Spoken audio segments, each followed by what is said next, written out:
I quickly learned during basic training that our country was at war and that I had signed up to protect and serve and defend the constitutions of the United States. I joined the Army and I did not do my research. I didn't know I was joining during wartime. Again, coming from the military, you go from this experience of not having to worry about housing, and not having to worry about all those things, and then you come home. Coming home and being homeless and realizing that I can't even get a job. I had a tough year coming up. 1, 2, 3, ha!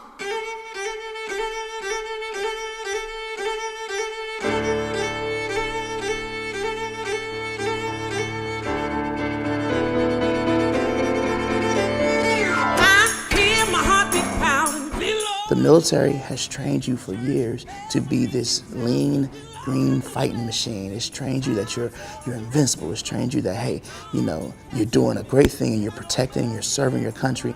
But then where does the country fit in this? Because when I come home, I really don't feel like I fit in. I feel like, I'm not a hero anymore. I don't have anything to do that shows you my value. And then you sit with that for 3 seconds. Don't take for granted people. Don't take for granted people. You're sitting and you're standing next to somebody. You don't even know if that's your last time with them. So right now, everybody in this room, I don't care if you know them or not, tell them that you're happy that they're here. Give them a hug if you have to. No one wants to hire me. It's like I will go on interviews and then the interview will be going great and then they'll say, oh, wait a minute, you've served in the military. Got any wartime? Yeah. And then shortly after that, the interview will be over.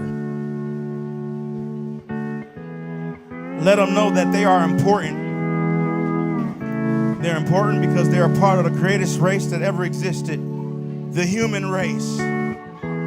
It's not about black, white, it's about human beings.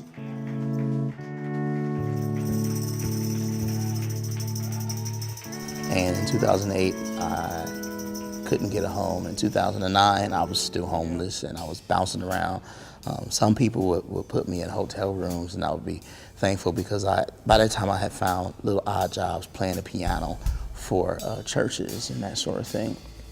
But to be able to have a place of my own, no. People don't realize just how important housing is to health. And you just said it.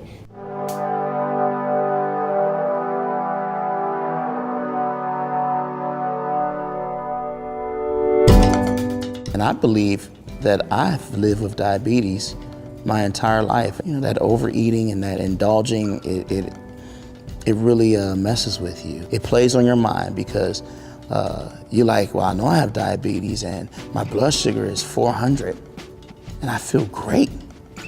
And when the blood sugar gets in the normal range is when I feel like crap. And yes, that is a trick because what has happened is you've trained your body to only feel good when you're doing bad.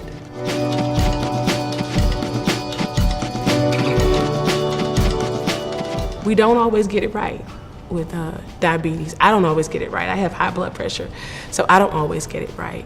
And but we try, and I think that's the most important part, is to make better food choices. Instead of going to McDonald's on the road as artists, we have our tour manager take us to Whole Foods, where we will try to get fresh foods out on the road. It's just making a conscious effort to find places where you're going to eat healthy and you're going to make better food choices. In 2010, I met my wife. And what was unique about the situation was I told her everything up front. I ain't got nothing. I also know that I'm supposed to be something in life. I don't know what that something is. I don't know how I'm gonna get there, but I feel that will happen. And her reply was, well, let me tell you what I see. And she looked me in my face and she said, I see a king, just needs the right queen. And I know what I can do. Now show me what you can do.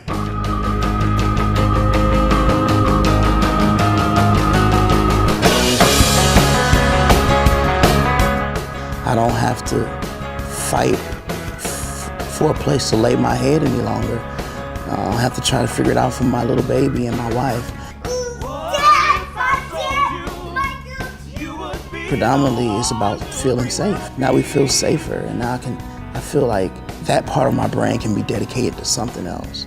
Really eased a lot of the tension from diabetes. Soul is what you need.